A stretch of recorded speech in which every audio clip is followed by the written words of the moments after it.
ROK. For more than a century, the inhabitants of the frozen northern mountains have whispered of a beast of singular ferocity. When a remote village is found in ruins, its inhabitants missing and their taverns plundered, the northern speak fearfully of a dire troll called ROK. Like all dire trolls, ROK was motivated by his nearly insatiable hunger, and with each creature consumed his size and rancor alike increased. He hunted increasingly more dangerous prey, moving from giant elk to satyrs and even other dire trolls. He typically spurned humans as paltry repast, although he would consume them to take the edge off his hunger if feeling particularly ravenous. He was in such a state the day he came upon a caravan transporting kegs of the dark beer preferred in northern Kodor.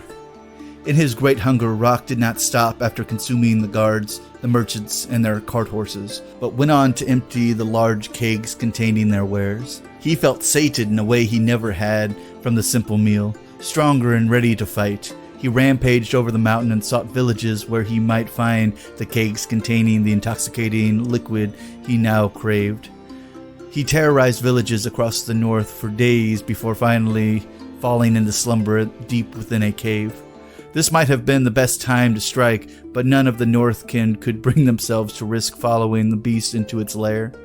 Over the following years, ROK's thirst grew as great as his hunger, and his raids of villages for beer and spirits became legendary among both the Kodoran communities and the Trokan Creels of the north.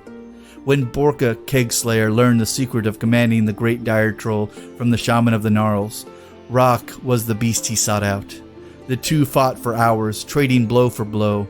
When both slumped to the ground at last, Borka drank deeply from his supply of potent brew and tossed ROK his own keg, and then another. Apparently pleased with this show of both combat prowess and generosity, ROK decided Borka was a worthy companion. The huge troll followed Borka down the mountain, knowing the greater fights and rivers of beer waited wherever the keg slayer led. So long as their partnership continues to provide ample drink and bloodshed, ROK is content with his lot in life.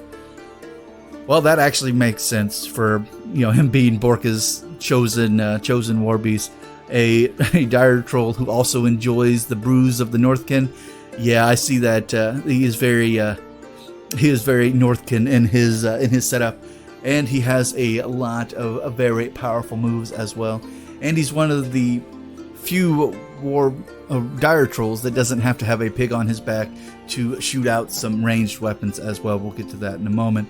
But can you imagine how terrifying that was for the caravan to realize that a dire troll was just searching for alcohol rather than you could just leave the alcohol out for him and he'd probably leave you alone. But that's very unfortunate for the Kodorans in that respect. But let's read over his Mark III to Mark IV changes, shall we, and see how much more dangerous this guy has become in Mark IV.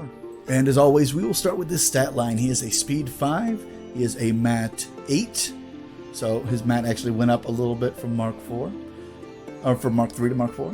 He is a rat 5, defense 12, arm 18, fury 5, and threshold 7. So he does freak out pretty easily compared to his fury stat.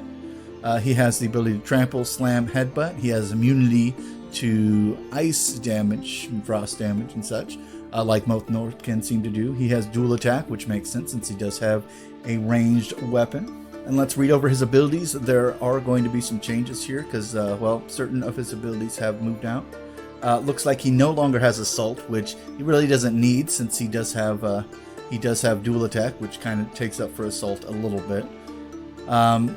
He still has berserk, so when this model destroys one or more models with a melee attack during its combat action, immediately after the attack is resolved, it must make one additional attack against another model in its melee range, regardless of whether that model is friendly or enemy.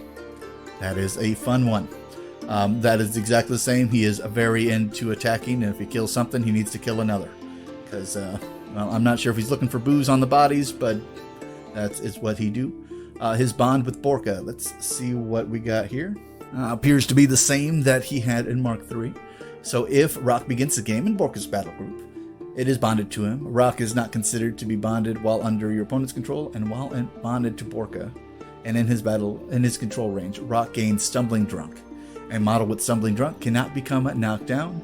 If it is hit by an enemy attack after the attack is resolved, it is pushed D3 inches directly away from the attacker, which is kind of awesome for a creature like a war beast to have, because him not being able to be knocked down means he's going to be just as annoying, and moving D3 inches a direction, you could literally have him walk out of melee range, so he's hit once and he just moves back.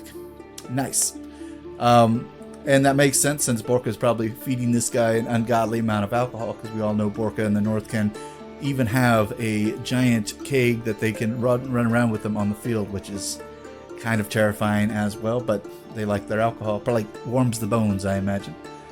His next ability still has his regeneration. This model can be forced to remove a D3 damage points once per activation. This model cannot use regeneration during activation and runs, so he can heal himself like many dire trolls.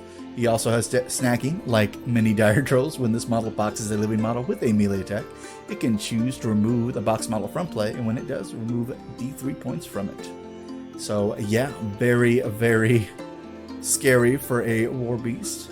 And yeah, a war beast who can't be knocked down and just gets, moved around when someone tries to hit it, or when someone does hit it. That's just a nice little ability to have. Let's go over to his weapons. He has Frost Breath, his ranged weapon here. It is a Rat 5, Spray 6, Rate of Fire 1, Pow 14. That is a powerful spray, just saying. And he also has Gunfighter 2, so he can shoot in models he's melee with, so that's probably why they removed Assault, because he doesn't need Assault, because he can already shoot the model he's in melee with. Problem solved. It does do ice damage, and the special ability on it is Critical Freeze. On a critical hit, a model hit becomes stationary for 1 round unless it has resistance to cold. So you can freeze him to the spot, luckily, and just take his big meaty fist and start swinging. And his melee weapons, making him even more dangerous, are both Mat 8s. So we got Mat 8, range 1, Pow 16 for his big meaty fists, and they are hand weapons, so he can throw people as well. And then his battle axe is a Mat 8, range 1, Pow 18, so it is a very significant melee weapon as well. You want to get this guy up in there, have him do his damage. He can heal himself, he can move around if people hit him. Very, very useful. You want to have this guy with Borka.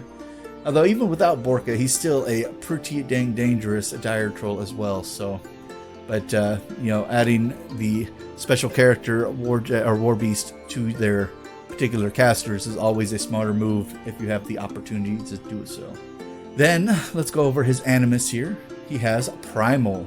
Target friendly living faction war beast gains +2 mat and +2 to its melee attack damage rolls for 1 round, and automatically frenzies during the next control phase. So that's kind of a hit and miss. You really have to know you want that guy to frenzy, so you want to get whoever you put this on way deep into enemy lines, because you don't want him attacking your own dudes. The target war beast frenzies even if it has prime removed by a spell, special rule, or casting a new animus on it prior to its next control phase. Yeah, I feel like that last part was people trying to do weird shenanigans to try to stop them from frenzying, but I'm glad they made a note to make sure that did not happen.